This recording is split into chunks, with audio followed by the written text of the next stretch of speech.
Good morning. നമ്മൾ കഴിഞ്ഞ ക്ലാസ്സിൽ കേൾക്കുന്നില്ല എല്ലാവരും?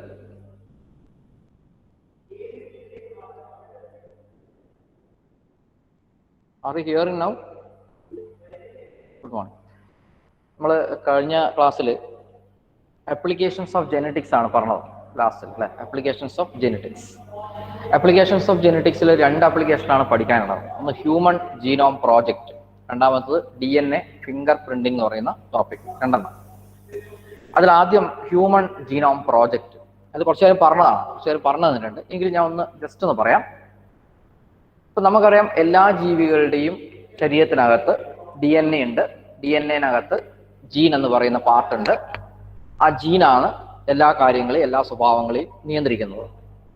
അപ്പോൾ ഓരോ ജീവിയുടെയും ഒരു സെല്ലിലുള്ള ഈ DNA-യും ആ DNA-യിലുള്ള ജീനിനെയും ജീനിന്റെ ഫങ്ഷനും അതിന്റെ സ്ട്രക്ചറും ആ ഓരോ ജീനും എത്ര നൈട്രജൻ ബേസ് പെയർ ഉണ്ട്, ഇങ്ങനെയുള്ള കാര്യങ്ങളൊക്കെ കണ്ടുപിടിച്ചാൽ അതിന്റെ സ്വഭാവങ്ങളെ പറ്റിയിട്ട് എല്ലാ ഡീറ്റെയിൽസ് നമുക്ക് കിട്ടും.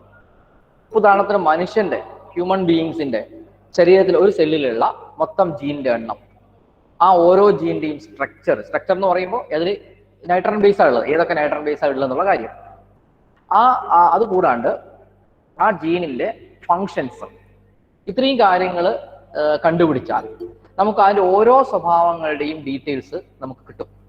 ഓരോ ജീനും എന്തിനെയാണ് സൂചിപ്പിക്കുന്നത്, എന്താണ് കാര്യം, എല്ലാ കാര്യങ്ങളും നമുക്ക് കിട്ടും. അപ്പൊ അതുകൊണ്ട് തന്നെ ഇങ്ങനെ കണ്ടുപിടിക്കുക, അതായത് ഒരു ജീവിയുടെ ഒരു സെല്ലിലുള്ള മൊത്തം ജീനിനെ കണ്ടുപിടിക്കുക എന്ന് പറഞ്ഞാൽ അർത്ഥം ജീനോം. ഒരു ജീവിയുടെ ഒരു സെല്ലിലുള്ള ജീനോമിനെ മൊത്തം കണ്ടുപിടിക്കുക, അല്ലെങ്കിൽ ജീനോം എന്ന് പറയുമ്പോൾ അതിൽ ടോട്ടൽ നമ്പർ ഓഫ് ജീൻസ്, അതിന്റെ സ്ട്രക്ചർ, ഫങ്ഷൻസ് എല്ലാം വരും. അപ്പൊ അങ്ങനെയുള്ള കാര്യങ്ങൾ മുഴുവൻ കണ്ടുപിടിക്കുന്നതിനെയാണ് ജീനോം പ്രോജക്റ്റ് എന്ന് പറയാം. Genome project. അത്തരം കാര്യങ്ങൾ കണ്ടുപിടിക്കുന്നതിന്റെ പേരാണ് ജീനോം പ്രോജക്റ്റ്. ഈ ജീനോം പ്രോജക്റ്റ് മനുഷ്യൻ്റെതാണ് ചെയ്യുന്നതെങ്കിൽ അതിന്റെ പേര് ഹ്യൂമൻ ജീനോം പ്രോജക്റ്റ്. അത് മറ്റ് ജീവികളാകുമ്പോൾ അതിന്റെ പ്രോജക്റ്റിന്റെ പേര് മാറും. അപ്പോൾ ഹ്യൂമൻ ജീനോം പ്രോജക്റ്റ്, അതുപോലെ തന്നെ ജീനോം, ഇതൊക്കെയാണ് നമ്മൾ പ്രധാനമായിട്ടും ഇതിൽ പറയുന്ന കാര്യങ്ങൾ. അപ്പോൾ ഈ ജീനോം പ്രോജക്റ്റ് എന്ന് പറയുന്ന പ്രോജക്റ്റിനെ സംബന്ധിച്ചിടത്തോളം അവിടെ എന്തൊക്കെ കണ്ടുപിടിക്കേണ്ടത്? ഒന്ന്, total number of genes in our genome, its structure and its function. ഈ 3 കാര്യങ്ങളാണ് കണ്ടുപിടിക്കുന്നത്. അപ്പൊ ഇത് സാധാരണഗതിയിൽ വളരെ എളുപ്പത്തിൽ കണ്ടുപിടിക്കാൻ പറ്റുന്ന കാര്യമാണോ? ഒരിക്കലും അല്ല. ഒരിക്കലും നമുക്ക് ഇതിനെ എളുപ്പത്തിൽ കണ്ടുപിടിക്കാൻ പറ്റൂല. കാരണം ഒന്നാമത്തെ കാര്യം, DNA നമുക്ക് ഒരു ഭൂമിയിൽ നിന്ന് കണ്ടുപിടിച്ച ഒരു ടെക്നോളജി ഉപയോഗിച്ചുകൊണ്ടും അല്ലെ ഒരു എന്താ പറയാ ഒരു ഡിവൈസ് ഉപയോഗിച്ചുകൊണ്ടും നെയ്ക്കഡ് ആയി കൊണ്ട് വ്യൂ ചെയ്യാൻ സാധിക്കുന്ന ഒരു കാര്യമല്ല. അതിനെ ഒരു മോളിക്യൂളാണ്. മോളിക്യൂൾ എന്ന് പറയുമ്പോൾ വളരെ ചെറിയൊരു സ്ട്രക്ചറാണ് ഒന്ന്. രണ്ടാമത്തെ കാര്യം, അപ്പൊ അതിന് വേണ്ട ടെക്നിക്സ് വേണം. ഈ പരിപാടി തുടങ്ങിയത് 1990 ഈ 1990 2 US ഡിപ്പാർട്ട്മെന്റുകൾ, US department of energy and national institute of health, 2 ഡിപ്പാർട്ട്മെന്റാണ്. US department of energy and national institute of health എന്ന് പറയുന്ന 2 ഡിപ്പാർട്ട്മെന്റുകളാണ് ഈ ഒരു കാര്യം കണ്ടുപിടിക്കാൻ വേണ്ടി തുടങ്ങിയത്. അപ്പൊ ആ 2 ഡിപ്പാർട്ട്മെന്റുകൾ, US ഡിപ്പാർട്ട്മെന്റ് ഓഫ് എനർജിയും അതുപോലെ നാഷണൽ ഇൻസ്റ്റിറ്റ്യൂട്ട് ഓഫ് ഹെൽത്തും സ്റ്റാർട്ട് ചെയ്തിട്ട് അത് ആദ്യമൊക്കെ വളരെ പ്രശ്നമില്ലാന്ന് തോന്നിയെങ്കിലും പിന്നീട് അവർക്ക് അതിന്റെ ബുദ്ധിമുട്ട് മനസ്സിലായി. ബുദ്ധിമുട്ട് 2 രീതിയിലാണ് മനസ്സിലായത്. ഒന്ന്, ടെക്നിക്കലായ ബുദ്ധിമുട്ടുകൾ മനസ്സിലായി. രണ്ടാമത്തെ കാര്യം, ഫൈനാൻഷ്യലായ ബുദ്ധിമുട്ടുകൾ മനസ്സിലായി. കാരണം ഇത് ചെറിയ കാര്യമൊന്നുമല്ല, വളരെയധികം ഹൈലി എക്സ്പെൻസീവ് ആയ ഒരു കാര്യമാണ്. ഹൈലി എക്സ്പെൻസീവ് ആണ്. കാരണം ഏതാണ്ട് നമ്മൾ പറയുന്നത് 6.6 × 10⁹ ബേസ് പെയർ ഉണ്ട് നമ്മുടെ ഒരു ജീനോമിൽ എന്നാണ് പറയാം. അതായത് ഹാപ്ലോയിഡ് സെൽ എടുത്തു കഴിഞ്ഞാൽ 3.3 × 10⁹ ബേസ് പെയർ ഉണ്ട്. അപ്പൊ 3.3 × 10⁹ എന്ന് പറഞ്ഞാൽ 33 ആണ്. അപ്പൊ അത്രയും വലിയൊരു നമ്പറാണ്. ആ നമ്പർ, അത്രയും ബേസ് പെയറിനെ കണ്ടുപിടിക്കണം. ആ ബേസ് പെയർ എവിടെയൊക്കെ അതിന്റെ മൊത്തം ഡീറ്റെയിൽസ് നമുക്ക് കിട്ടണം. അന്ന് 1990 കണക്ക് പ്രകാരം ഒരു ബേസ് പെയർ കണ്ടുപിടിക്കാൻ വേണ്ട ചെലവ് $3, $3. അപ്പോൾ അതിന് എത്ര, $3 എന്ന് പറയുമ്പോൾ അന്നൊരു ഇന്ത്യൻ റുപ്പീസ് 30 രൂപയോളം വരും ഒരു ഡോളറിന്. 30 രൂപ അതിന്റെ കുറവ്, അത്ര വരും, 27-30 വരും. ഇന്ന് 70ന്റെ മുകളിലാണ് ഒരു ഡോളറിന്. ഒരു ഇന്ത്യൻ റുപ്പി, ഒരു ഡോളർ എന്ന് പറയുമ്പോൾ ഇന്ത്യൻ റുപ്പീസെ കമ്പയർ ചെയ്യുമ്പോൾ ഏതാണ്ട് 70 രൂപ വരും. ഇന്നത്തെ 70 രൂപന്റെ മേലെ വരും ഇന്നത്തെ പൈസ. കറക്റ്റ് കൂടെ നോക്കണം. അപ്പൊ അത്രയും വലിയൊരു കോസ്റ്റ് ട്രില്യൻസ് ആൻഡ് ട്രില്യൻസ് ആണ്. അത് ആയിരക്കണക്കിന് കോടി രൂപ വരുന്ന ഒരു വലിയ മെഗാ പ്രോജക്റ്റ് ആണിത്. അപ്പൊ ഈ ഒരു മെഗാ പ്രോജക്റ്റിന് ഒറ്റയടിക്ക് ഒരു രാജ്യത്തിന് മാത്രം ചെയ്യാൻ പറ്റൂല, അത് അമേരിക്ക ആയാൽ പോലും. അതുകൊണ്ട് അവർ മറ്റ് രാജ്യങ്ങളുടെ സഹായം തേടി അങ്ങനെ 9 രാജ്യങ്ങളുടെ സയന്റിസ്റ്റുകൾ അവരുടെ ഗവൺമെന്റിന്റെയും മറ്റ് ഏജൻസികളുടെയും ഫൈനാൻഷ്യൽ എയ്ഡ് അല്ലെങ്കിൽ ഫൈനാൻഷ്യൽ സഹായത്തോട് ചെയ്തു. അപ്പൊ നമ്മൾ ചോദിക്കും, ഇത്രയും സാധാരണ നമ്മുടെ നാട്ടിലെ ആൾക്കാർ ചോദിക്കാറില്ല, ചിലപ്പോൾ ഈ ഓരോ കാര്യം ചെയ്യുമ്പോൾ ഏറ്റവും കൂടുതൽ ആൾക്കാർക്ക് പ്രശ്നം ഉണ്ടാകുന്ന രാജ്യമാണ് ഇന്ത്യ. കാരണം എതിർപ്പ് വളരെ അധികമായിരിക്കും. എന്ത് ചെയ്യുമ്പോൾ ഇപ്പൊ ഒരു വിമാന സർവീസ് തുടങ്ങിക്കഴിഞ്ഞാൽ എന്തിനാണ് ഇവിടെ വിമാനം? ഒരു വിമാനത്താവളം വരുമ്പോൾ എന്തിനാണ് വിമാനത്താവളം? അതിനാവശ്യമുണ്ടോ എന്ന് ചോദിക്കും. ആ വിമാനത്താവളം വന്നു കഴിഞ്ഞാൽ ആദ്യം പോകുന്ന അയാളായിരിക്കും ചിലപ്പോൾ. പക്ഷെ അത് നെഗറ്റീവും പോസിറ്റീവും ഉണ്ട്. നെഗറ്റീവ് ഉണ്ട് ഒരുപാട്. കാരണം ഒരു വികസനങ്ങൾ വരുമ്പോൾ ഒരുപാട് സ്ഥലങ്ങൾ പോകും, അല്ലെ? അതെല്ലാം പോകും, പ്രശ്നങ്ങൾ ഉണ്ടാവും. അല്ല, ഇത്തരത്തിലുള്ള കാര്യങ്ങൾ, ഇപ്പൊ ബഹിരാകാശ കാര്യങ്ങൾ, അതിനുവേണ്ടി പൈസ ചെലവാക്കാൻ കോടാനുകോടി രൂപ പോകുന്നുണ്ട്. അവിടെ ഇപ്പോൾ ആൾക്ക് പട്ടിണി കിടക്കുന്നുണ്ട്. പക്ഷെ അത് ഇതുകൊണ്ട് പട്ടിണി മാറുമോ എന്നൊക്കെ ചോദ്യങ്ങളുണ്ട്. അതൊക്കെ രാഷ്ട്രീയക്കാർ ചോദിക്കുന്നതാണ്. എന്തായാലും ബഹിരാകാശത്തിന് മേന്മ കൊണ്ട് അതിൻ്റെതായ പ്രയോജനങ്ങളുണ്ട് നമുക്ക്. മറ്റേതിന് പൈസ ഇല്ലാത്ത പ്രശ്നമുണ്ട്. എന്തായാലും ഇത്തരത്തില് ആയിരക്കണക്കിന് കോടി രൂപ കൊണ്ട് ഈ സാധനം ഉണ്ടാക്കിയിട്ട് വല്ല കാര്യമുണ്ടോ എന്ന് ചോദിച്ചാൽ, സയൻസ് പഠിക്കുന്നവരെ സംബന്ധിച്ചിടത്തോളം അല്ലെങ്കിൽ വിവരമുള്ളവരെ സംബന്ധിച്ചിടത്തോളം, അല്ലാത്തവരെ സംബന്ധിച്ചിടത്തോളം ഇത് മനസ്സിലാക്കാൻ കുറച്ച് ബുദ്ധിമുട്ടാണ്. ഇതിന് ഒരുപാട് മേന്മകളുണ്ട്. അത് പ്രത്യക്ഷത്തിലുമുണ്ട്, പരോക്ഷമായിട്ടുമുണ്ട്. അത് വളരെ കാലങ്ങളെടുത്ത് ഉണ്ടാവാൻ സാധ്യതയുള്ള ഒരു മേന്മയുണ്ട്, അല്ലെങ്കിൽ സമീപ കാലത്ത് തന്നെ നടക്കാൻ പോകുന്ന കാര്യങ്ങളുണ്ട്. ഉദാഹരണത്തിന്, by finding the genome of each and every individual, we can easily find the functions of each and every gene present in that organism. And by finding the functions of each and every gene, we can easily find the gene which causes diseases, particularly genetic diseases, gene which is responsible for our disorders, and gene which is responsible for certain characters. And even we can alter that gene, we can remove the faulty genes, and we can add the beneficial genes. It is possible, but now it is not possible in some extent, or it is possible only in some extent. But after some years, it is possible to create a new era in the field of genetics, because particularly in the field of medical sciences, treatments. We know that there is no treatment for any genetic disorder. Hundreds and lakhs of people are dying because of genetic disorder. Even you know that the deadly disease cancer, it is the most dangerous disease in this world now. Even we are discussing about corona, we are not discussing about cancer, because millions of people are dying due to cancer in every day in this world. That is why it is it's a dangerous and deadly disease. So cancer treatment is possible through genetics, but it is on progress, means research are going on. So that is why if and we also know that the genes are responsible for cancer, that is clear. But it doesn't mean that all cancer are hereditary, but the alteration of gene will leads into cancer, that's all. How this alteration of gene will occur?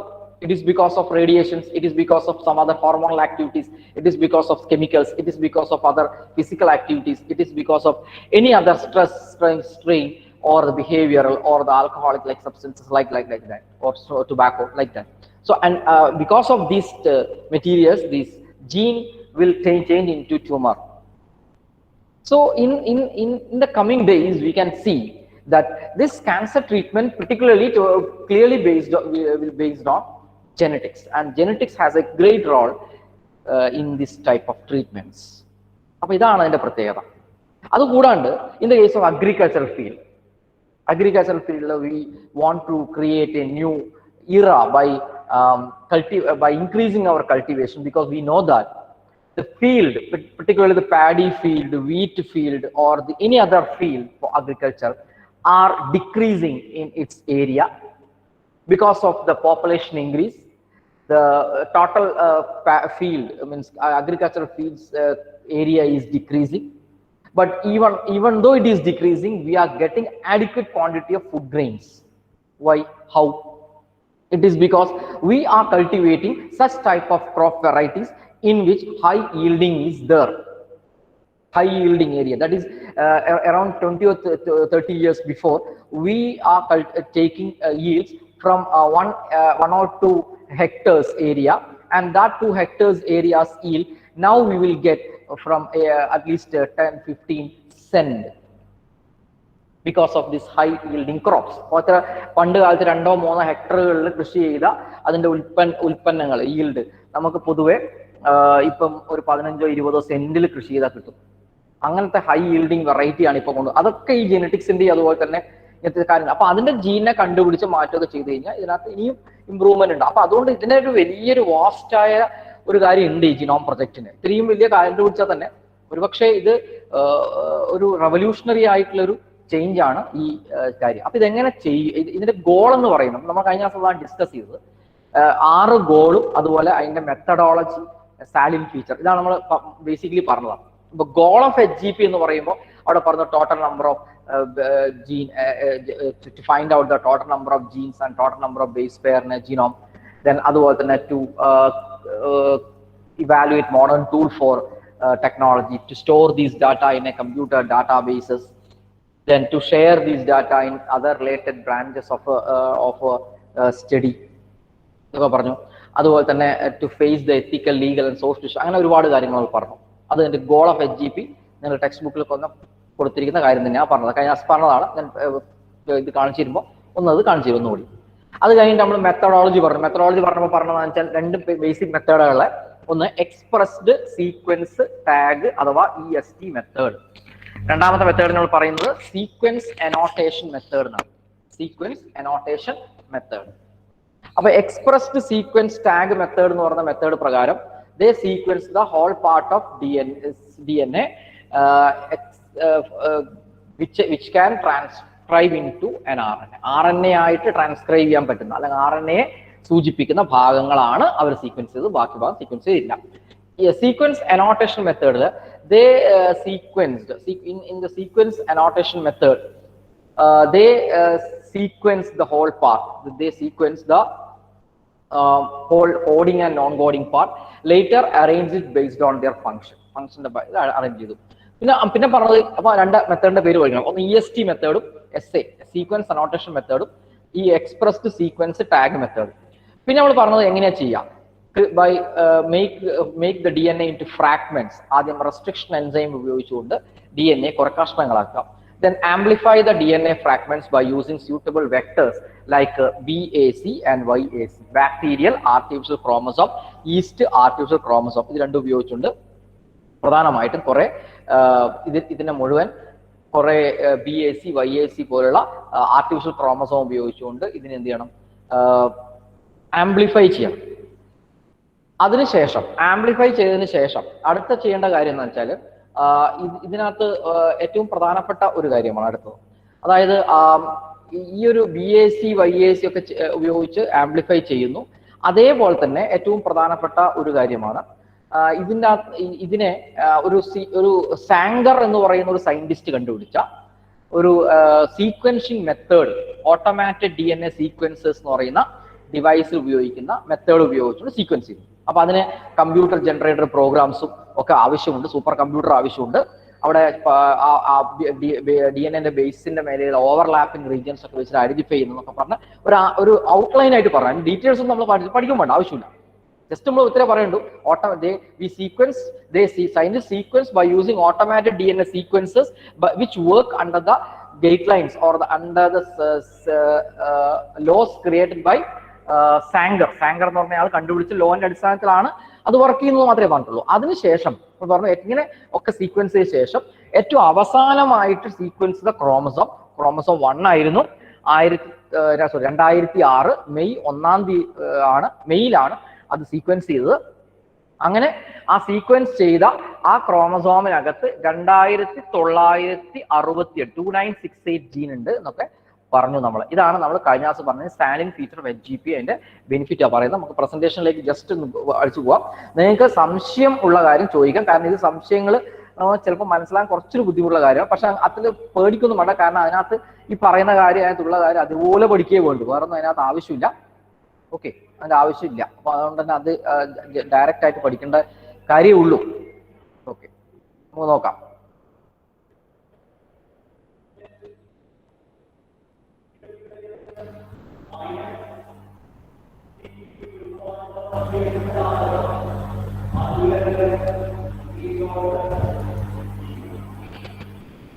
Okay,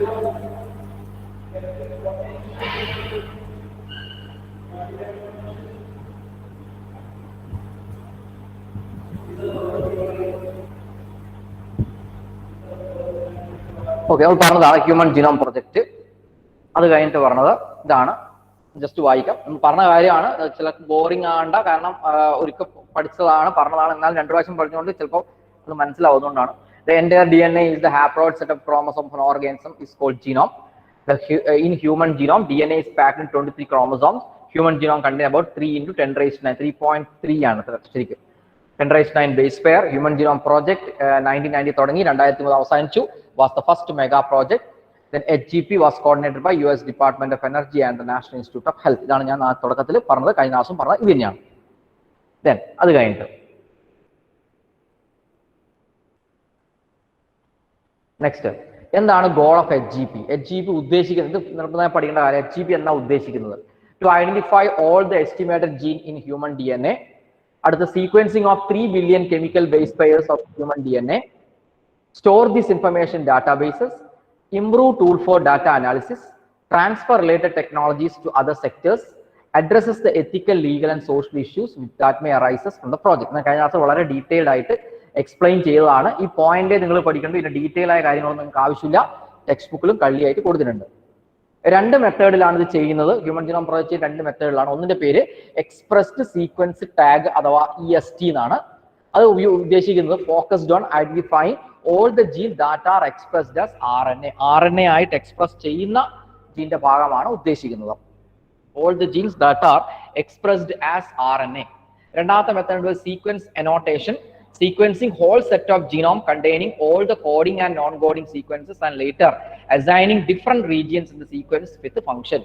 അതാണ് 2 sequence annotation പ്രത്യേകത. The sequencing whole set of genome, മൊത്തത്തിൽ ജീനോമിനെ sequence ചെയ്യുന്നു, containing all the coding and non-coding sequence and later assigning different regions in the sequence with function. In procedure എങ്ങനെയാണ് ചെയ്യുക? ഇതാണ് ഞാൻ ആദ്യം isolate DNA from a cell. ഒരു സെല്ലിന്റെ അകത്ത് DNA ഐസൊലേറ്റ് ചെയ്യാം. Then convert into random fragments. Fragments ആയിട്ട് അതിനെ കൺവേർട്ട് ചെയ്യണം, കഷ്ണങ്ങളായി. അതിന് വേണ്ടി ഉപയോഗിക്കുന്നത് റെസ്ട്രിക്ഷൻ എൻസൈംസ് ആണ്. Clone in A host, bacteria അല്ലെങ്കിൽ ഈസ്റ്റിന്റെ സെല്ലുകൾ ഉപയോഗിച്ചുകൊണ്ട് ക്ലോൺ ചെയ്യാം. നിങ്ങൾ ബോട്ടണി പഠിച്ചിട്ടുണ്ടാവും, അത് ബയോടെക്നോളജിയിലൊക്കെ പ്ലാസ്മിഡുകൾ ഉപയോഗിച്ചുകൊണ്ട് അതുപോലെ ഉപയോഗിക്കും. അപ്പൊ ഈ ബാക്ടീരിയ ആണ് നമ്മൾ ക്ലോണിങ്ങിന് വേണ്ടി ഈ DNA കഷ്ണങ്ങളെ മൾട്ടിപ്ലൈ ചെയ്യാൻ അല്ലെങ്കിൽ DNA കഷ്ണങ്ങളെ ക്ലോൺ ചെയ്യാൻ ഉപയോഗിക്കുന്നതെങ്കിൽ അതിന്റെ പേര് BAC എന്നാണ്, ബാക്ടീരിയൽ ആർട്ടിഫിഷ്യൽ ക്രോമസോം.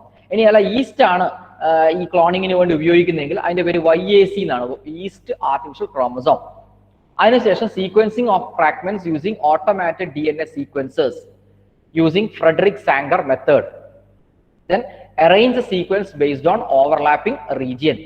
അതൊക്കെ അങ്ങനെ പഠിക്കാൻ, അതിന് ഡീറ്റെയിൽഡ് പറയാൻ പോയാൽ ഒരുപാട് കാര്യങ്ങൾ പറയേണ്ടി വരും, കാരണം വലിയൊരു പ്രൊസീജിയറാണ്. Then alignment of sequences using computer program. ഇത്രയാണ് നമ്മൾ അതിനകത്ത് ഉപയോഗിക്കുന്നത്.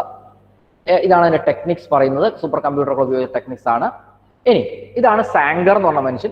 ഇയാളെ ഡീറ്റെയിൽ ഒന്നും പഠിക്കാൻ നമുക്കില്ല, പക്ഷെ ചെറിയ കാര്യമുണ്ട്. ഇയാള് ആണ് ആദ്യമായിട്ട് അമിനോ ആസിഡുകളെ സീക്വൻസ് ചെയ്തത്. പ്രോട്ടീൻ്റെ അകത്ത് അമിനോ ആസിഡുകളെ വേർതിരിച്ചത് ഈ പറയുന്ന സാങ്കർ എന്ന് പറയുന്ന സയന്റിസ്റ്റാണ്. പ്രോട്ടീൻ്റെ അകത്ത് അമിനോ ആസിഡിനെ വേർതിരിച്ചു. മാത്രമല്ല അതിനുശേഷം ഒരു പുതിയ ബ്രാഞ്ച് ഓഫ് ബയോളജി കൂടി ഉണ്ടായി. ആ ബ്രാഞ്ചിന്റെ പേര് ബയോ ഇൻഫോർമാറ്റിക്സ് എന്നാണ്. ബയോ ഇൻഫോർമാറ്റിക്സ് ആണ് അതിന്റെ പേര്. ഇനി ഇതിനകത്ത് പ്രത്യേകത 24 ക്രോമസോമില് നമുക്ക് ആകെ 22 ഓട്ടോസോംസും ഒരു എക്സും വൈയും, മെയില് എക്സും എക്സും ഫീമെയിലും. The last sequence one is chromosome 1. May 2006 അവസാന സീക്വൻസ് ചെയ്തത്. Genetic and physical map on genome were generated using information on polymorphism or restriction endonuclease recognition site. അതൊന്നും നമുക്ക് ആവശ്യമില്ല, നമുക്ക് അത്ര ആവശ്യമില്ല. ഇത് വളരെ ഇമ്പോർട്ടൻ്റ്. അടുത്ത കാര്യം salient feature of HGP. Goal of HGPയും മെത്തഡോളജി ഓഫ് HGPയും കഴിഞ്ഞാൽ അടുത്ത കാര്യം സാലിയൻ ഫീച്ചർ ഓഫ് HGP ആണ്. ഈ സാലിയൻ ഫീച്ചർ ഓഫ് HGPയെ സംബന്ധിച്ചിടത്തോളം human genome contains 3164.7 million nucleotide base. Human genome contains 3164.7 million nucleotide base ഉണ്ട്. Total number of gene is about 30,000. 30,000-ഓളം ജീനുകളാണ് മൊത്തത്തിലുള്ളത്. Average gene consist of 3,000 bases, but sizes vary. Largest non-human gene or dystrophin on X chromosome contain 2.4 million base. അപ്പോൾ ഏതാണ്ട് 3164.7 million nucleotide ആണ് നമ്മുടെ ജീനോമിലുള്ളത്. മൊത്തത്തിൽ approximate ആയിട്ട് 30,000-ഓളം ജീൻ ഉണ്ട്. ഓരോ ജീനിലും ഏറ്റവും കുറഞ്ഞത് 3,000-ഓളം ബേസ് ഉണ്ട്. അത് കൂടുതലുണ്ട്. ഏറ്റവും വലിയ ജീനിന്റെ പേരുടെ കൊടുത്തിട്ടുണ്ട്. പേര് ഡിസ്ട്രോഫിൻ എന്നാണ് ഏറ്റവും വലിയ ജീനിന്റെ പേര്. അതിനകത്ത് ഏതാണ്ട് 2.4 മില്യൺ ന്യൂക്ലിയോടൈഡ് ബേസുകൾ ഉണ്ട്. 2.4 മില്യൺ ബേസുകളുടെ ഏറ്റവും വലിയ ജീനാണ്. ആ ജീൻ പ്രത്യേകത is present only in the X chromosome. ഈ ജീനിന് പ്രത്യേകതയുണ്ട്. ഒരു മാരകമായ അസുഖം ഉണ്ടാക്കുന്ന ജീനായത്. അതായത് ഒരു മസ്കുലാർ ഡിസ്ട്രോഫി, ശരിക്കുള്ള മസ്കുലാർ ഡിസ്ട്രോഫി അല്ല, ഡ്യൂച്ചെന്നെ മസ്കുലാർ ഡിസ്ട്രോഫി എന്ന് പറയുന്ന ഒരു അസുഖം ഉണ്ടാക്കുന്ന ജീനാണ് ഈ ഡിസ്ട്രോഫിൻ എന്ന് പറയുന്ന ജീൻ. ആ ജീൻ എക്സ് ക്രോമസോമിലാണ് ഉള്ളത്, എല്ലാവരിലും ഉണ്ടാവില്ല. അപ്പൊ ഉള്ളവർക്ക് ഏറ്റവും വലിയ ജീൻ ഉണ്ട് എന്ന് പറയാം. പക്ഷെ അവർക്ക് ജീവിക്കാൻ കുറച്ച് പ്രയാസമുണ്ട്, കാരണം മാരകമായ അസുഖമാണ്. ഇനി അതേപോലെ തന്നെ വേറെ എന്താ, 99.9% nucleotide bases are same in all people. എന്നിലും നിങ്ങളിലും ഉള്ള ന്യൂക്ലിയോടൈഡ് ബേസുകൾ 99.9% ഒരേപോലെയാണ്. പക്ഷെ 0.1% ഡിഫറൻസ് ഉണ്ട്. ആ ഡിഫറൻസ് ആണ് നമ്മുടെ ഇൻഡിവിജ്വാലിറ്റി അഥവാ യുണീക്നെസ്. എല്ലാ മനുഷ്യരിലും നൈട്രൈൻ ബേസ് സീക്വൻസിന്റെ 99.9% എന്താണ്, 99.9% ന്യൂക്ലിയോടൈഡും സിമിലാരിറ്റി ഉണ്ട്, 0.1% ഡിഫറൻസ് ഉണ്ട്.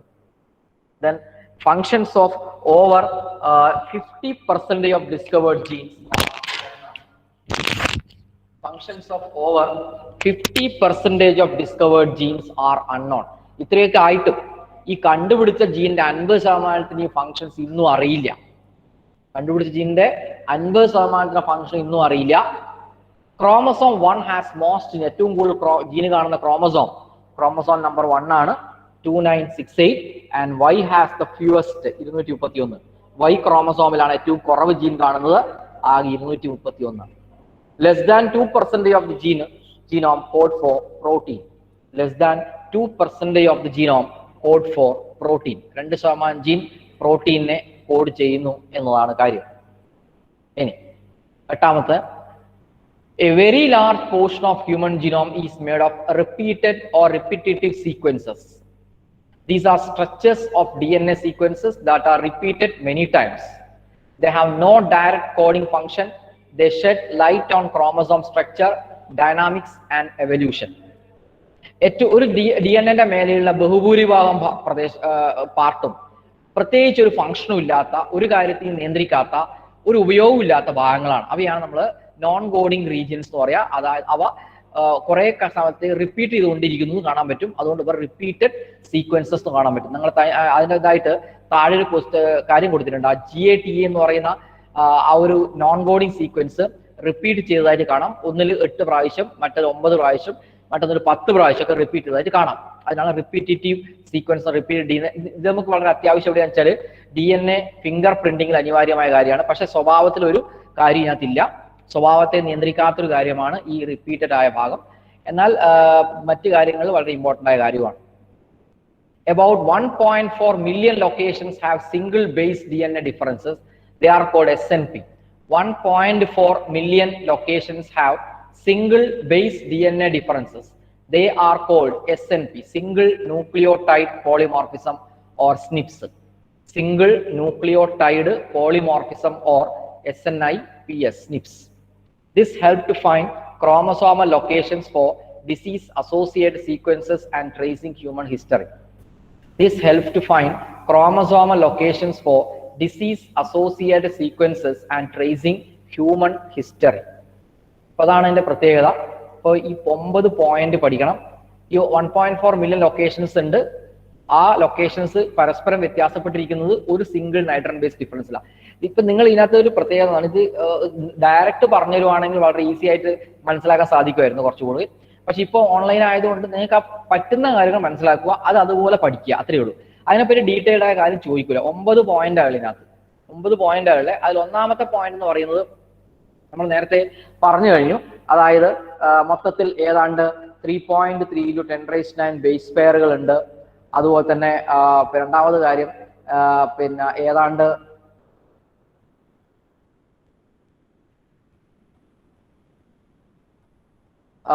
രണ്ടാമത്തെ കാര്യം ഏതാണ്ട് 30,000-ഓളം ജീനുകൾ ഉണ്ട്. ഓരോ ജീനിലും ആവറേജ് 3,000-ഓളം ബേസ് ഉണ്ട്. ഏറ്റവും കൂടുതൽ ജീൻ പിന്നെ നൈട്രജൻ ബേസ് ഉള്ള ഏറ്റവും ലാർജസ്റ്റ് ജീൻ എന്ന് പറയുന്നത് ഡിസ്ട്രോഫിൻ എന്ന് പറഞ്ഞ ഒരു ജീനാണ്. അത് കഴിഞ്ഞ് 99.9% ന്യൂക്ലിയോടൈഡ് ബേസും എല്ലാ ആൾക്കാരിലും ഒരേപോലെയാണ്. പക്ഷേ 0.1% ഡിഫറൻസ് ഉണ്ട്. ദെൻ നമ്മൾ കണ്ടുപിടിച്ച ജീനുകളിൽ 50% ഫങ്ഷൻസ് അൺനോൺ ആണ്. ദെൻ ഏറ്റവും കൂടുതൽ ജീന് കാണുന്ന ക്രോമസോം 1 ആണ്, 2968 ജീൻസ്. ദെൻ ഏറ്റവും കുറവ് ജീൻ കാണുന്ന ക്രോമസോം Y എന്ന മെയിൽ ക്രോമസോം ആണ്, 231 ജീൻ. 2% ജീൻ മാത്രമേ പ്രോട്ടീൻ സിന്തസിനെ ഹെൽപ്പ് ചെയ്യുന്നു. സാധാരണ നമ്മൾ പറയാറ് ജീനിന്റെ ഏറ്റവും പ്രധാനപ്പെട്ട ഫംഗ്ഷൻ പ്രോട്ടീൻ സിന്തസിസ് ആണ് എന്നാണ് പറയാ. പക്ഷെ ഇവർ പറയുന്നു ഏതാണ്ട് 2% ജീനുകൾ മാത്രമേ പ്രോട്ടീൻ സിന്തസിസിനെ ഹെൽപ്പ് ചെയ്യാറുള്ളൂ എന്നാണ്. പിന്നെ silent feature of human genome, a very large portion of human genome is made up of repeated sequences. പൊതുവെ നമ്മുടെ DNA-യുടെ ബഹുഭൂരിഭാഗവും റിപ്പീറ്റഡ് ആയ സീക്വൻസ് ആണ്. അവ കണ്ടിന്യൂസ് ആയി റിപ്പീറ്റ് ചെയ്തുകൊണ്ടിരിക്കുന്നു. അതിനെ റിപ്പീറ്റഡ് സീക്വൻസ് എന്ന് പറയുന്നു. ഏതാണ്ട് 1.4 മില്യൺ ലൊക്കേഷൻസിന് സിംഗിൾ ബേസ് DNA ഡിഫറൻസ് ഉണ്ട്. They are called SNP or single nucleotide polymorphism or SNPs. ഇതൊക്കെയാണ് നമ്മൾ പ്രധാനമായിട്ട് നോക്കേണ്ടത്.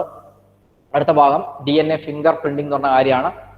DNA ഫിംഗർ പ്രിന്റിംഗ് ഒരു പക്ഷേ ഈ ഒരു അടുത്ത കാലത്തായിട്ട്, അത് 10-20 വർഷമായിട്ട് ഫോറൻസിക് സയൻസിലും അതുപോലെ തന്നെ പിന്നെ ഈ ക്രിമിനോളജിക്കൽ സ്റ്റഡിയും അല്ലെ ഇൻവെസ്റ്റിഗേഷൻസ്, ഇതിലൊക്കെ ഏറ്റവും പ്രധാനപ്പെട്ട ഒരു കാര്യമാണ് ഈ DNA ഫിംഗർ പ്രിന്റിംഗ് എന്ന് പറയുന്നത്. അതിന് വേറൊരു പേര് DNA പ്രൊഫൈലിംഗ് എന്ന് പറയും. ഇതിന്റെ പ്രത്യേകത, സാധാരണ ഒരു സ്ഥലത്ത് ഒരു തെഫ്റ്റ് കേസ് അല്ലെ മർഡർ കേസ് അല്ലെങ്കിൽ റേപ്പ് കേസ് ഇതൊക്കെ വന്നു കഴിഞ്ഞാൽ അതിനെ തെളിയിക്കാനുള്ള പ്രധാന മാർഗങ്ങളിൽ ഒന്ന് അവരുടെ ശരീരത്തിന്റെ ഫിംഗർ പ്രിന്റുകളാണ്. പൊതുവെ പണ്ട് അങ്ങനെയാണ് ഉപയോഗിക്കും ഫിംഗർ പ്രിന്റുകൾ. പക്ഷേ ഈ ഫിംഗർ പ്രിന്റ് എല്ലാ സ്ഥലത്തും ലഭിക്കണം എന്നില്ല. അപ്പൊ നമ്മളെ ഫിംഗർ പ്രിന്റ് യുണീക്കാണ്. ഒരാളുടെ തമ്പിന്റെ ഇംപ്രഷൻസ് മറ്റൊരാൾക്ക് ഒരിക്കലും കാണൂല. എന്നാൽ ഒരു യുണീക്കായ കാര്യമാണ്. കണ്ടുപിടിച്ച് കഴിഞ്ഞാൽ ആൾക്കാർ തിരിച്ചറിയാൻ എളുപ്പമാണ്. ഒരാളെ കിട്ടിക്കഴിഞ്ഞാൽ അയാളെ ഫിംഗർ പ്രിന്റ് നോക്കിയിട്ട് മറ്റേ അയാൾ തന്നെയാണോ ചെയ്തതെന്നൊക്കെ നമുക്ക് പ്രൂവ് ചെയ്യാൻ പറ്റും. എന്തായാലും അത് ക്ലിയർ ആണ്. പക്ഷേ എല്ലാ ഈ പറയുന്ന ക്രിമിനൽ കേസുകളിലും അതുപോലെ തന്നെ തെഫ്റ്റ് കേസിലും മർഡർ കേസിലൊന്നും ഈ പറഞ്ഞ ഫിംഗർ പ്രിന്റ് കിട്ടണമെന്നില്ലല്ലോ. കാരണം ഗ്ലൗസ് ഉപയോഗിക്കുന്നവരുണ്ടാവാം, അല്ലെങ്കിൽ വേറെ എന്തെങ്കിലും തരത്തിൽ ചെയ്യുന്നവർ അങ്ങനെയൊക്കെ ഉണ്ടാവും. അതുകൊണ്ട് തന്നെ ഈ ഫിംഗർ പ്രിന്റ് കിട്ടണമെന്നില്ല. അത് മാത്രമല്ല, അത് ഫിംഗർ പ്രിന്റ് ആൾട്ടറും ചെയ്യാം, പ്ലാസ്റ്റിക് സർജറി പോസിബിൾ ആണ്. പക്ഷേ ഈ DNA ഫിംഗർ പ്രിന്റ് എന്ന് പറയുന്നത് അതുപോലെയല്ല. DNA ഫിംഗർ പ്രിന്റ് എന്ന് പറഞ്ഞാൽ നേരത്തെ പറഞ്ഞില്ലേ, ഓരോരാളുടെ DNA മേലെയും നോൺ കോഡിംഗ് ആയ ഭാഗങ്ങളുണ്ട്. ഈ നോൺ കോഡിംഗ് ആയ ഭാഗങ്ങളെ കണ്ടുപിടിക്കലാണ് DNA ഫിംഗർ പ്രിന്റിംഗ്. അടുത്ത് നോക്കൂ, ഒരാളുടെ ഒരു ക്രോമസോമിലെ നോൺ കോഡിംഗ് ആയ റീജിയനും അയാളുടെ പാരന്റിന്റെ അല്ലെങ്കിൽ ഫാദറിന്റെ നോൺ കോഡിംഗ് ആയ റീജിയൻ തമ്മിൽ സാമ്യത ഉണ്ടാവും. നമ്മുടെ ഓരോ പെയറും നമ്മുടെ എല്ലാവരുടെയും 23 പെയർ ക്രോമസോം ഉണ്ടല്ലോ നമുക്ക്. ആ 23 സെറ്റ് ക്രോമസോമിന്റെ ഓരോ സെറ്റിലും ഒരു ക്രോമസോം ഫാദറിന്റെയും ഒരു ക്രോമസോം മദറിന്റെയാണ്. ഒന്നാമത്തെ ക്രോമസോം സെറ്റിൽ ഒന്ന് ഫാദറിന്റെ ഗാമീറ്റ് ഒന്നതാണ്, രണ്ടാമത്തെ മദറിന്റെ ഗാമീറ്റ് ഒന്നതാണ്. അപ്പൊ ആ ഫാദറിന്റെ ഗാമീറ്റ് വരുന്ന ക്രോമസോമിന്റെ നോൺ കോഡിംഗ് സീക്വൻസ് നോക്കിയാൽ ഫാദറിന്റെ അതേ ക്രോമസോമിന്റെ മേലെയും അതേ സീക്വൻസ് കാണാൻ പറ്റും. മദറിന്റെ ശരീരത്തിൽ നമുക്ക് ലഭിച്ച ക്രോമസോമിന്റെ സീക്വൻസ് നോക്കിയാൽ മദറിന്റെ ബോഡിയിലുള്ള ആ ക്രോമസോമിലും അതേ സീക്വൻസ് കാണാൻ പറ്റും. അപ്പൊ നിങ്ങൾ ചോദിക്കും 100% അത് ഈ ഒരേപോലെ ആയിരിക്കും. ഒരു കുട്ടീന്റെ ഒരു ക്രോമസോമിന്റെ നോൺ കോഡിംഗ് ആയ സീക്വൻസ് കണ്ടുപിടിച്ചു. അപ്പൊ ആ നോൺ കോഡിംഗ് ആ സീക്വൻസ് അവരുടെ മദറിന്റെ മെറ്റേണൽ ക്രോമസോം ആണെങ്കിൽ മദറിന്റെ അതേ നോൺ കോഡിംഗ് സീക്വൻസ് തന്നെ ആയിരിക്കുമോ എന്ന് ചോദിക്കും. അപ്പോൾ പറയുന്നത് മദറിന്റെ ആ ഒരു ക്രോമസോം അങ്ങനെ 99% ആയിരിക്കും, 1% വ്യത്യാസം ഉണ്ടാവും. 99% ഈക്വൽ ആയിരിക്കും, പക്ഷെ 1% ഡിഫറൻസ്. അതിന് കാരണം മ്യൂട്ടേഷൻ ആണ്. നമ്മളൊക്കെ തന്നെ മ്യൂട്ടേഷന് വിധേയമാകുന്നുണ്ട്. നമ്മുടെ DNA മേല ഏറ്റവും കൂടുതൽ മ്യൂട്ടേഷന് വിധേയമാകുന്ന ഭാഗം നോൺ കോഡിംഗ് ആയ ഭാഗമാണ്. കാരണം നമ്മുടെ DNA മേല 60% നോൺ കോഡിംഗ് ആയ ഭാഗമാണ്. അതുകൊണ്ട് അതൊരു യുണീക്നെസ് ആണ്, ഇൻഡിവിജ്വാലിറ്റി ആണ്. അപ്പൊ അത് നമ്മുടെ ഇൻഡിവിജ്വാലിറ്റി. ഓക്കെ, 90%, 99% ഈക്വൽ ആയിരിക്കും, 1% വ്യത്യാസം വരും. ഇങ്ങനൊരു ടെക്നിക്കിനെ ആദ്യമായി കണ്ടുപിടിച്ചത് അലക് ജെഫ്രൈസ് എന്ന് പറയുന്ന ഒരു സയന്റിസ്റ്റ് ആണ് 1985. അലക് ജെഫ്രൈസ് ആണ് ആദ്യമായിട്ട് DNA ഫിംഗർ പ്രിന്റിംഗ് എന്ന് പറയുന്ന ടെക്നിക് ഉണ്ട് ഇത് കണ്ടുപിടിച്ചത്. അലക് ജെഫ്രൈസ് ആണ്. ഓക്കെ, ഈ അലക്സ് ജെഫ്രൈസിന്റെ ഈ കണ്ടുപിടുത്തം ആണ് ഉപയോഗിക്കുന്നത്. നേരത്തെ പറഞ്ഞ കാര്യത്തിൽ വരികയാണ്. അതായത് നമ്മൾ പറഞ്ഞ ഒരു DNA മേലെ നോൺ കോഡിംഗ് ആയ ഭാഗങ്ങൾ റിപ്പീറ്റഡ് ആയിട്ട് കാണുന്നു. നമ്മൾ അങ്ങനെ കാണുന്ന DNA ഒരു പേരുണ്ട്, റിപ്പീറ്റഡ് DNA എന്ന് പറയും. സോറി, റിപ്പിറ്റേറ്റീവ് DNA എന്ന് പറയും. Repetitive DNA. ഇപ്പൊ നിങ്ങൾ നോക്കുക, പേഴ്സൺ 1, പേഴ്സൺ 2, പേഴ്സൺ 3 മൂന്നാളെ നോൺ കോഡിംഗ് സീക്വൻസ് കൊടുത്തിട്ടുണ്ട്, CTAGA. ഒരാളുടെ കാര്യത്തിൽ 8 പ്രാവശ്യം ആ GATA എന്ന് പറഞ്ഞ നോൺ കോഡിംഗ് സീക്വൻസ് റിപ്പീറ്റ് ചെയ്തിട്ടുണ്ട്. ഇത് കഴിഞ്ഞിട്ട് പിന്നെ റിപ്പീറ്റ് ചെയ്തിട്ടുണ്ടാവും. രണ്ടാമത്തെ ആളുടെ 9 പ്രാവശ്യം ആ GATA എന്ന് പറഞ്ഞ നോൺ കോഡിംഗ് സീക്വൻസ് റിപ്പീറ്റ് ചെയ്തിട്ടുണ്ട്. മൂന്നാമത്തെ ആളില് ഏതാണ്ട് 10 പ്രാവശ്യം അത് റിപ്പീറ്റ് ചെയ്തിട്ടുണ്ട്. ഇവിടെ 10 പ്രാവശ്യം റിപ്പീറ്റ് ചെയ്തിട്ടുണ്ട് അല്ലെ. ഇതാണ് റിപ്പീറ്റഡ് സിപ്പ്. അത് ഒരാളും പേഴ്സൺ ടു പേഴ്സൺ വ്യത്യാസം ഉണ്ടാവും. ആ റിപ്പീറ്റേഷൻ പേഴ്സൺ ടു പേഴ്സൺ വ്യത്യാസം ഉണ്ടാവും. ഇനി റിപ്പീറ്റഡ് DNA സാധാരണ DNA, അതായത് നേരത്തെ കാണിച്ച റിപ്പീറ്റീവായ ഭാഗത്തെ മറ്റു DNA ബാക്കി ഭാഗങ്ങളിൽ നിന്ന് സെപ്പറേറ്റ് ചെയ്യാം. റിപ്പീറ്റഡായ കാണുന്ന കോഡിംഗ് ആയ DNA ഭാഗത്തെ ബൾക്ക് ജീനോമിക് DNA എന്നാ പറയാം. ഞാൻ പറയുന്നത് വളരെ വ്യക്തമായിട്ട് നിങ്ങൾ കേൾക്കണം, ചെവിയിൽ കൃത്യമായിട്ട് കേൾക്കണം, മനസ്സിലാകണം. മനസ്സിലായിട്ടാണ് ചോദിക്കണം. വെറുതെ സ്വപ്നം കണ്ടിട്ട് കാര്യമില്ല. കാരണം ഇതിന്റെ ടേംസ് എന്ന് പറയുന്നത് ഒരുപക്ഷെ നിങ്ങളുടെ ജീവിതത്തിൽ അതായിട്ട് കേൾക്കുന്നതായിരിക്കും. അതുകൊണ്ട് തന്നെ അത് മനസ്സിലാക്കണം, ഇല്ലെങ്കിൽ ഒരിക്കലും മനസ്സിലാക്കാൻ പറ്റൂല. അതായത് ഒരു DNA മേലെയുള്ള സ്വഭാവത്തെ നിയന്ത്രിക്കുന്ന, സ്വഭാവത്തെ കോഡ് ചെയ്യുന്ന ഭാഗത്തെ ബൾക്ക് ജീനോമിക് DNA എന്നാണ് പറയാം. ബാക്കി ഭാഗം നോൺ കോഡിംഗ് ആയ ഭാഗത്തെ നമ്മൾ പറഞ്ഞ പേര്, നേരത്തെ പറഞ്ഞ സാറ്റലൈറ്റ് DNA അല്ലെങ്കിൽ റിപ്പീറ്റേറ്റീവ് DNA എന്ന് പറയും. സാറ്റലൈറ്റ്. അപ്പൊ ഈ സെൻട്രിഫ്യൂഗേഷൻ ചെയ്താൽ, DNA സെൻട്രിഫ്യൂഗേഷന് വിധേയമാക്കിയാൽ we can separate this non-coding part from the bulk genomic DNA. അപ്പൊ അങ്ങനെ ആവുമ്പോൾ അത് 2 പീക്സ് ആയിട്ട് വരിക. നിങ്ങൾക്ക് കാണാൻ പറ്റും ആ ഗ്രേഡിയൻ കൊണ്ട് 2 സ്ട്രാൻഡ് ആയിട്ട് രണ്ടാമത്തിനകത്ത്, അതായത് ഇവിടെ ആ രണ്ടാമത്തിനകത്ത് കുറെ സ്ട്രാൻഡ് ആയിട്ട് കാണുമ്പോൾ ഇവിടെ കണ്ടോ, ഈ സാറ്റലൈറ്റ് ഒരു സിംഗിൾ വര ബാൻഡ്സ്, സാറ്റലൈറ്റ് ബാൻഡ്സ്, ഇവിടെ വലിയൊരു വര മേജർ പീക്സ്. ഈ മേജർ പീക്സ് ആണ് നോൺ കോഡിംഗ് കോഡിംഗ് ഭാഗത്ത് റെപ്രസെന്റ് ചെയ്യുന്നത്. ഇതൊക്കെ നോൺ കോഡിംഗ് ഭാഗം. നമുക്ക് ഇവിടെ നോൺ കോഡിംഗേ വേണ്ടു, കോഡിംഗ് ആവശ്യമില്ല. ഇവിടെ കോഡിംഗ് ആവശ്യമില്ല. അപ്പോൾ during സെൻട്രിഫിക്കേഷൻ the bulk genomic DNA will appear as major peaks and satellite DNA will appear as small peaks. ആ സാറ്റലൈറ്റ് DNA തന്നെ പിന്നെയുണ്ട്, മൈക്രോ സാറ്റലൈറ്റ്, മിനി സാറ്റലൈറ്റ് ഒക്കെ പറഞ്ഞിട്ടുണ്ടാവും. ഇപ്പൊ നിങ്ങൾക്കിടെ കാണാം ഈ ചിത്രത്തില് ചില ആളുടെ DNA മേല ഈ നോൺ കോഡിംഗ് പാർട്ട് 8 പ്രാവശ്യം 20 പ്രാവശ്യം റിപ്പീറ്റ് ചെയ്യും. ഇപ്പൊ കണ്ടോ, റിപ്പീറ്റഡ് 8 ടൈംസ് എഴുതിയിട്ടുണ്ട്. 8 ടൈംസ് കണ്ടോ, ഇത് റിപ്പീറ്റഡ് 20 ടൈംസ് ആണ്. ഇതിന്റെ പേര് മൈക്രോ സാറ്റലൈറ്റ് എന്നാണ്. എന്നാൽ ഇവിടെ കണ്ടോ, റിപ്പീറ്റഡ് 4 ടൈംസ്, 4 പ്രാവശ്യം റിപ്പീറ്റ് ചെയ്തിട്ടുള്ളൂ. അതിന്റെ പേര് മിനി സാറ്റലൈറ്റ് എന്ന് പറയും. ഇതൊക്കെ പേര് ജസ്റ്റ് പറയാം. ഇത് എന്താണെന്ന് നിങ്ങൾ മനസ്സിലാക്കുകയേ വേണ്ട. നിങ്ങൾ ആകെ അറിയേണ്ടത് നോൺ കോഡിംഗ് പാർട്ട് DNA മേലുള്ള ഒരു സ്വഭാവത്തെയും കൺട്രോൾ ചെയ്യാത്ത ഭാഗമാണെന്ന് മാത്രമേ ഉള്ളൂ. പക്ഷെ അവിടെയുള്ള നൈട്രജൻ ബേസ് സീക്വൻസ് പല പ്രാവശ്യം റിപ്പീറ്റ് ചെയ്യുന്നു ഒരു DNA മേലെ. അപ്പൊ ഈ നോൺ കോഡിംഗ് DNA സീക്വൻസിനകത്ത് ഇങ്ങനെ നോൺ കോഡിംഗ് പാർട്ട് കുറെ റിപ്പീറ്റ് ചെയ്ത് നമുക്ക് അതിനെ സ്ട്രാൻഡ്സ് ആയിട്ട് കണ്ടുപിടിക്കാം. അതായത് ടാൻഡംലി റിപ്പീറ്റഡ് എന്ന് പറയും നമ്മൾ. ടാൻഡംലി, അതിനാണ് ആ tandemly repeated in many copy numbers is called variable number tandem repeat, VNTR. അതായത് ഇങ്ങനെ ഇത് 8 പ്രാവശ്യമോ 20 പ്രാവശ്യമോ 4 പ്രാവശ്യമോ ഒക്കെ റിപ്പീറ്റ് ചെയ്യുന്നതിനാ പറയാ VNTR, variable number tandem repeat.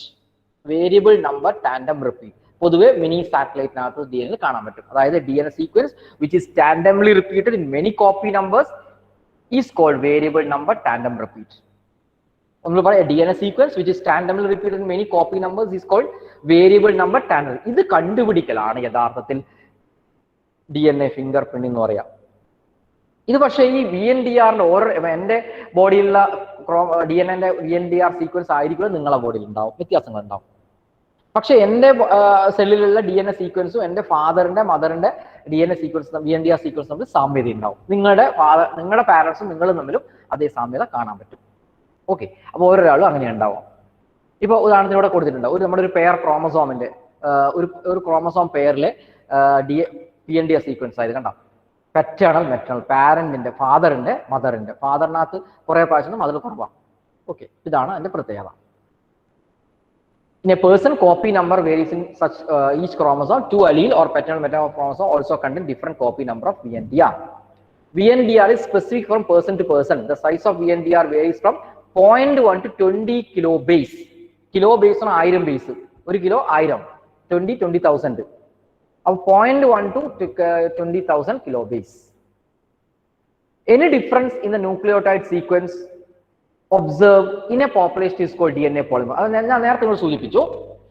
ഒരാളുടെ നോൺ കോഡിംഗ് സീക്വൻസ് അയാളുടെ പാരന്റിന്റെ നോൺ കോഡിംഗ് സീക്വൻസുമായി സാമ്യതയുള്ളതാണ്. പക്ഷെ 99%. 1% വ്യത്യാസം വരുന്നു പറഞ്ഞു ഓരോരാളിനും. 1%. ആ 1% വരാൻ കാരണം മ്യൂട്ടേഷൻ ആണ്. അങ്ങനെ വരുന്നതിന് അവരുടെ DNA പോളിമോർഫിസം എന്ന് പറയാം. Any difference in the nucleotide sequence observed in a population is called DNA polymorphism. Polymorphism is higher in non-coding DNA sequence because mutation in these sequence may not affect an individual's reproductive ability. These mutations accumulate generation to generation, causing polymorphism. അതായത് ഒരാളുടെ non coding സീക്വൻസിന്റെ മേലെ ഒരു mutation ഉണ്ടായാൽ അയാളുടെ സ്വഭാവത്തിനൊന്നും ബാധിക്കുന്നതല്ല. അപ്പോൾ അയാളുടെ അടുത്ത തലമുറയിലേക്ക് ആ മ്യൂട്ടേഷൻ പോകും. അത് പിന്നെ വേറെ ചേഞ്ചിന് വിധേയമാവും. അത് കഴിഞ്ഞ് അതിന്റെ നെക്സ്റ്റ് ജനറേഷനിലേക്ക് പോകും. ഇങ്ങനെ ജനറേഷൻ ആഫ്റ്റർ ജനറേഷൻ ഈ കാര്യം ഇൻഹെറിറ്റ് ചെയ്തുകൊണ്ടേയിരിക്കും. അപ്പൊ ഈ പോളിമോർഫിസത്തിന് എവല്യൂഷനകത്തും സ്പീസിയേഷനകത്തും വളരെ ഇമ്പോർട്ടന്റ് ആയ റോൾ ഉണ്ട്. അപ്പൊ എങ്ങനെയാ പോളിമോർഫ് സംഭവിക്കുന്നത്? Due to mutation. മ്യൂട്ടേഷൻ എവിടെ? നോൺ കോഡിംഗ് റീജിയൻസിൽ. അതുകൊണ്ട് ആ മ്യൂട്ടേഷൻ കൊണ്ട് നമുക്ക് കുഴപ്പമുണ്ടോ? ഒരു കുഴപ്പമില്ല. പക്ഷെ ഭാവിയിൽ കുഴപ്പമാവാം. കാരണം വെച്ചാൽ കുറെ കാലം കഴിയുമ്പോൾ പുതിയ സ്വഭാവങ്ങളൊക്കെ ഉണ്ടാവാൻ കാരണമായേക്കാം. ഇനി നമ്മൾ നോക്കുന്നത് DNA ഫിംഗർ പ്രിന്റിംഗ് എന്ന് പറയുന്ന ഈ പ്രോസസ്സ് എങ്ങനെയാണ് ചെയ്യുന്നത് എന്നാണ്. ഈ DNA ഫിംഗർ പ്രിന്റിംഗ് എന്ന പ്രോസസ്സ് എങ്ങനെയാണ് ചെയ്യാം? നമ്മൾ ഈ DNA ഫിംഗർ പ്രിന്റ് ടെക്നിക്കിനെ നമ്മൾ വിളിക്കുന്ന പേര് സദേൺ ബ്ലോട്ടിംഗ് ടെക്നിക് എന്നാണ്. അത് നിങ്ങൾ ആദ്യം മനസ്സിലാക്കാൻ എഴുതിയെടുക്കണം. DNA finger print technique is called a Southern blotting ടെക്നിക്കാണ് എടുക്കുക. അപ്പൊ ഇത് ചെയ്യാൻ നമുക്ക് ആദ്യം DNA വേണം.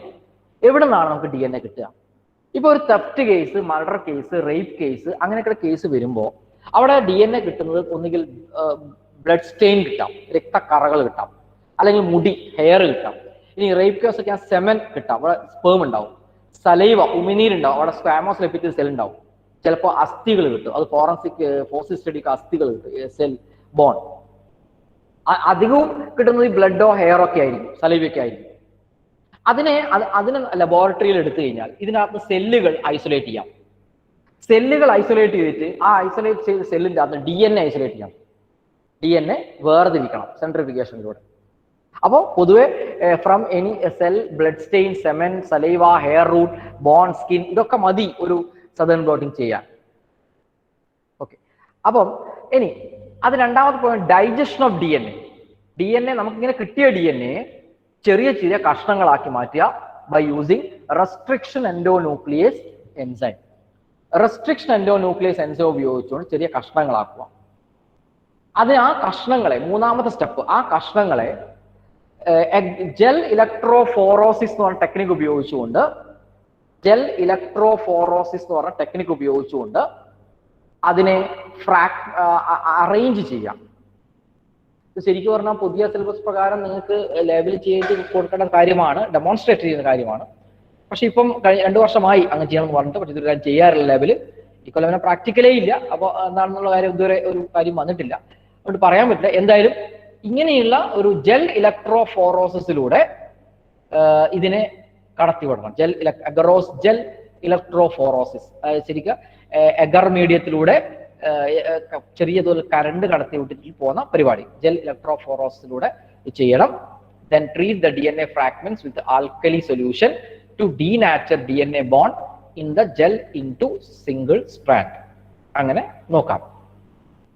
അതിനുശേഷം transferring or blotting of DNA fragments to synthetic membrane such as nitrocellulose or nylon. അങ്ങനെ ചെറിയ DNA അറേഞ്ച് ചെയ്ത ശേഷം നമ്മൾ ഇതിനെ വേറൊരു കാര്യത്തേക്ക് ട്രാൻസ്ഫർ ചെയ്യുന്ന നൈട്രോസെല്ലോസ്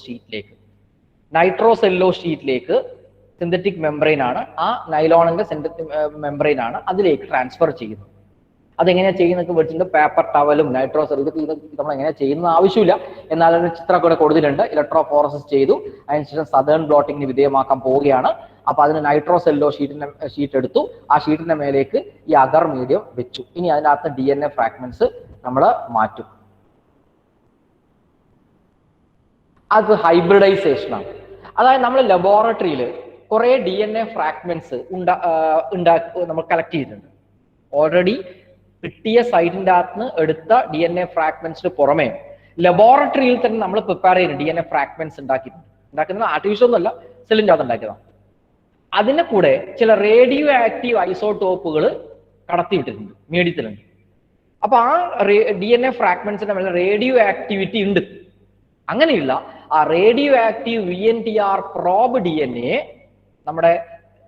നമ്മൾ എടുത്ത DNA-യുമായിട്ട് മിക്സ് ചെയ്തു. അതാണ് ഈ നൈട്രോസെല്ലോസിസ് നടക്കുന്നത്. Place the nitrocellulose filter paper in a solution of radioactive labeled single stranded DNA probe.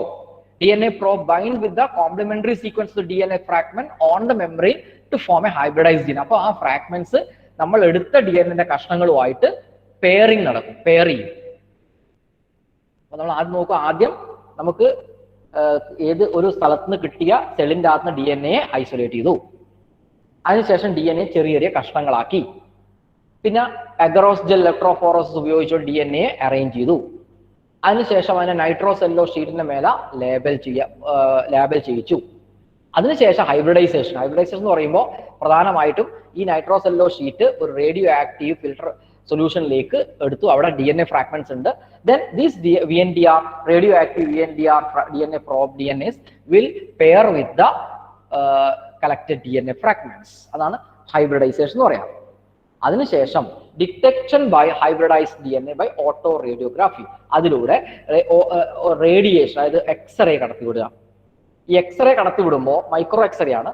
X-ray ഫിലിമിന്റെ മേല നോൺ കോഡിംഗ് ഭാഗങ്ങൾ മാത്രം, അവിടെ പെയറിംഗ് നടക്കുന്ന നോൺ കോഡിങ്ങിലാണ്, ആ നോൺ കോഡിംഗ് ഭാഗങ്ങളുടെ മാത്രം എക്സ്റേ കിട്ടും.